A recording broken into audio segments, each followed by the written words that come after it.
This is the EnergyMakers Show, featuring the innovators, financiers, and policymakers focused on the global energy demand. Brought to you by NRG, moving clean energy forward. Hi, I'm Russ Capper, and welcome to another episode of the EnergyMakers Show. Today, we're going to share special excerpts from 3 of our interviews. First, from episode number 51, Paul Dickerson's interview with Bilal Zuberi, a principal with the international venture capital firm General Catalyst, talking about what General Catalyst looks for to make an investment. Then secondly, my interview back in episode number 57 with Dr. Donald Sadoway, the professor of materials chemistry at MIT and the founder of the liquid metal battery.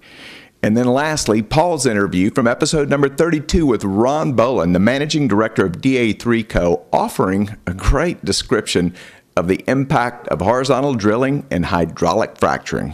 All of that after this. Where will the energy come from to move us forward? From natural sources in abundant supply, or perhaps a man-made source? At NRG, we believe innovation will solve our energy needs.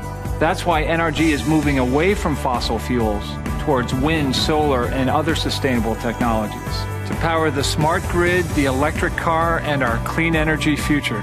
We're using all of our energy to develop more of it. This is the EnergyMakers Show, brought to you by NRG, moving clean energy forward. And now, back to the EnergyMakers Show. Welcome back to the EnergyMakers Show. Okay, first up from episode number 51, Paul Dickerson's interview with Bilal Zuberi, principal of the international venture capital firm General Catalyst. For such a diverse investment group, how do you narrow down what it is that you select? So we have a matrix approach, right? And the two things that matter on these axes, one is the team and the other is the thematic space. And at any given time, the two are very dependent on each other, right? Before you and I can figure out what themes are of interest, the young, exciting entrepreneurs figure out where the opportunities are. So we kind of follow them.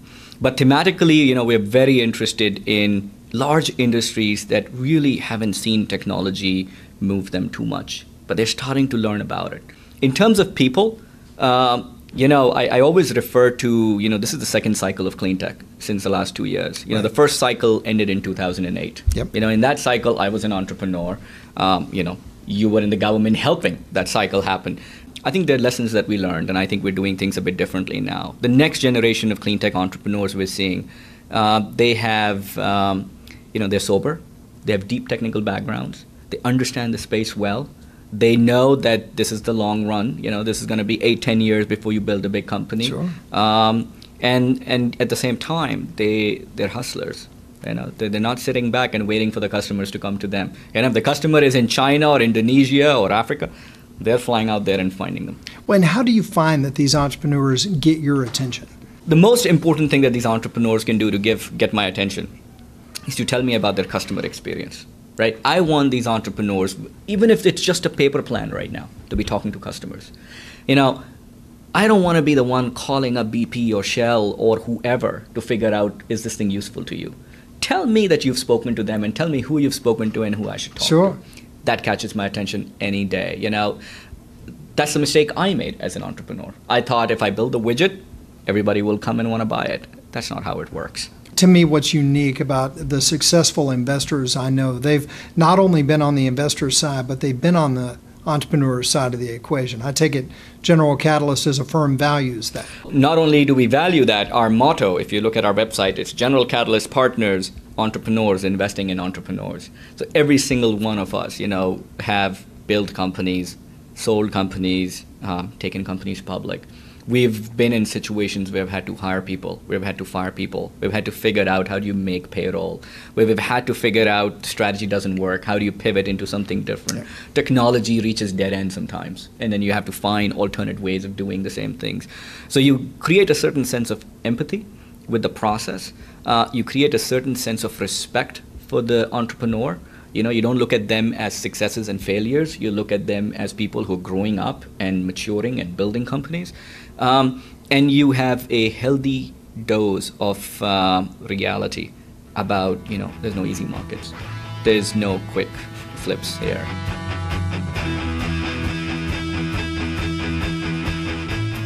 At BKD, we understand the constantly shifting nature of the energy industry. As a national CPA and advisory firm, we serve energy clients from the beginning to the end of the cycle. Our experienced energy advisors serve approximately 300 energy companies in exploration, midstream, downstream, oilfield services, and power production. Plus, we're the largest North American member of the Praxity Global Alliance, which means we can help you wherever you operate. Contact a BKD advisor or visit us online to learn more. This is the Energy Makers Show, brought to you by NRG, moving clean energy forward. And now, back to the Energy Makers Show. All right, up next, our excerpt from episode number 57, my interview with Dr. Donald Sadoway, the professor of materials chemistry at MIT and founder of the liquid metal battery. In fact, we enter the discussion where Don is telling me about the liquid metal battery. So the liquid metal battery is a technology that I invented specifically for grid level storage. This is not going to help us with cars. It's not going to help us with cell phones or laptops. It's strictly for stationary storage. And the issue there is cost. And so I invented the liquid metal battery right from the beginning with cost in mind. And so it's made of earth abundant elements found in the United States. And it's easy to assemble. We can assemble this thing in open air. We don't need any fancy clean rooms, atmosphere, stuff like that. And so the concept behind the liquid metal battery, as the name implies, the electrodes are liquid metal. And then between the electrodes you need a layer of electrolyte. And that electrolyte is instead of a salt solution in water, it's a salt that's melted. So this operates at elevated temperature. And the three layers float one on top of the other because the liquid metal is insoluble in the molten salt, and the molten salt is insoluble in the liquid metal. So we put a low density metal on the top, and that acts as the negative electrode, and we put a high density liquid metal on the bottom, and that acts as a positive electrode. And if you connect those two electrodes to a load or an appliance in the external circuit, you'll draw current from this thing. Okay, well, I know that grid level storage has been a desire for quite some time, particularly as all the alternative energy has really taken off. Were you aiming at that from the beginning? Yes, I think one of the unmet needs of the renewables such as wind and solar is their intermittency. Right. We as Americans, we'd like to draw electricity on demand, and so that means that we need to figure out a way to draw electricity from the sun even when the sun doesn't shine. Right. And there are batteries out there right now, and people are using some of them, but they're in reality far, far too costly for this application if we're going to see widespread deployment.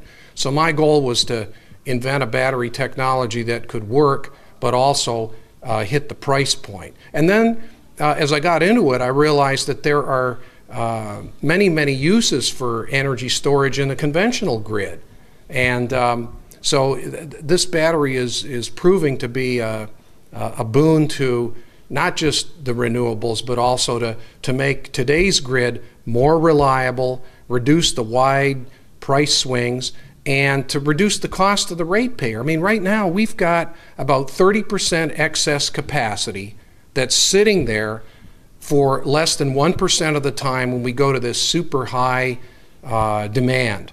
And the rest of the time that stuff just sitting there. Name me another industry where you have 30% excess capacity doing, and that's not how you run an airline, 30% of your planes sitting on the ground 362 days a year. But that's what we do in our grid. So with a cost-effective battery, we could stabilize our grid. Cool. Now I understand you say you got funding. I understand there's some government ARPA money that came in, as well as some Bill Gates money. That's right. So just to be clear, the company has no government funding. The company is all private funding. And you're right. My first investor was Bill Gates personally. I met him because he'd been watching my chemistry lectures on the internet. Eventually watched all 35 of them, and then said he wanted to meet me and came to Boston. We chatted for about 90 minutes in my office one day, and we did talk, among other things, about storage, and I told him about my ideas on liquid metal battery, and he said, you know, if you ever decide to spin this out as a company, let me know. I might be willing to put some money into it. And About a year later, I approached him, and he became my first investor. Cool. The other money comes from the French energy company Total, okay. And with our Series B, we have money from a California-based venture capital firm, Khosla Ventures. Oh yeah. And Vinod Khosla and Bill Gates right. are buddies, and right. you know, it's all good. It's patient money, people that understand the higher purpose and are gonna back us over the long haul. Now on campus, that's government money from the Department of Energy right. that's supporting the basic research, and I was fortunate enough to be a recipient of a first round ARPA-E grant. And I've had that for almost 3 years now, and it's running to a close at the end of this calendar year. And I also have some industrial funding from Total. Total was actually the first major investor on the basic research on campus. So there's really two separate Total grants. Wow. All right, and our last excerpt is from episode number 32, when Paul Dickerson was interviewing Ron Bolen, the managing director of da3Co. I would like today for us to dig into domestic natural gas, specifically fracking. Yes. Start us off. Tell us the current state of the market. Well, you know, we take the position that hydraulic fracking or hydraulic fracturing is probably the most dynamic technological change we'll see in hydrocarbon recovery in our lifetime. If you look at the way producers have been able to go into, if you will, forgotten fields to exploit or even re-exploit lost reservoirs, we've seen an impact in multiple ways, not just in the development of the technology, but in the impact on the price of supply and demand. We have moved from a wildcatting position on natural gas to just-in-time manufacturing. If you will, as hydrocarbon recovery started, you had men and women that would literally roll the dice every time they punched a hole into the to the surface of the earth, hoping that they grabbed hydrocarbons, either coal or natural gas. With the fracking technology, we have essentially eliminated the dry hole risk. What we've done now is we've created an efficiency play, and I think that we'll see the successful companies that are engaged in fracking really looking at controlling lifting costs or controlling their fracturing costs. Really a different mindset, if you will, across the spectrum of recovery. With regard to the price impact, you know, we have moved essentially, if the fracking technologies and the shale plays play out the way I think most observers believe they will, we could see the United States move from being a price taker on the global fuels market to essentially a price maker. There's certainly people out pontificating that the U.S. will become an exporter of natural gas, whether that be LNG, CNG, however we do it. You know, to concept as a young man growing up in the industry, thinking in terms that we would actually be exporting fuels from the United States to the rest of the global market is sort of shattering for me. Well, and explain that further. Do you think that we'll see these ports turn around? I know there's been some talk of delays and whether it may happen. You know, that's a great question. I believe if we look historically, we'll see that the LNG terminals that were originally being constructed in the United States were to be imports. Sure. Right. We were going to move from a cartel of 7 in OPEC into a cartel of 4 for the primarily nat gas producing countries. We've essentially inverted that. A number of the LNG projects and even some of the existing terminals are now thinking in terms of, okay, how do I take this product back out to the global market? Again, something I never would have guessed as a younger man. So what's holding industry back? Is it politics? Is it regulation? Is it money? Yes, yes, and yes. We see it as sort of multiple steps. Certainly in, if you will, the court of public opinion, there's been some disinformation out there which is causing movement on the regulatory side of things. Whether or not those pull out through fruition to be impactful, we don't know. But what we do know is any sort of uncertainty stifles the flow of capital. Capital then begins to drag its heels a little bit. Projects don't get done. Supplies don't get met into the marketplace. The second thing I think that's going to happen is an impact on the technologies. The groups that are still moving towards fracking and will keep pushing that technology are getting extraordinarily efficient at the use of the technology. We're seeing the embedding of biotech as well as nanotechnology in frac sands, and that is a really exciting development for sort of the way I see the world. And then finally, I think it alters the way that people approach the industry. I think that we will see a real shift in rig rate as well as labor forces as they begin trying to deal with the idea that we are seeing a demand of really high-wage jobs in the domestic U.S. If you and I had been sitting down and having a beer 2 years ago or 4 years ago is probably a better timeline and said, wow, North Dakota would have sort of a dynamic growth on state domestic, I would have just been flabbergasted. And of course, we see every day in the press the shortage of housing to handle labor that's moving into the marketplace. All right, and that wraps up this special episode of the Energy Makers Show, heard on the radio and seen right here at TheEnergyMakers.com.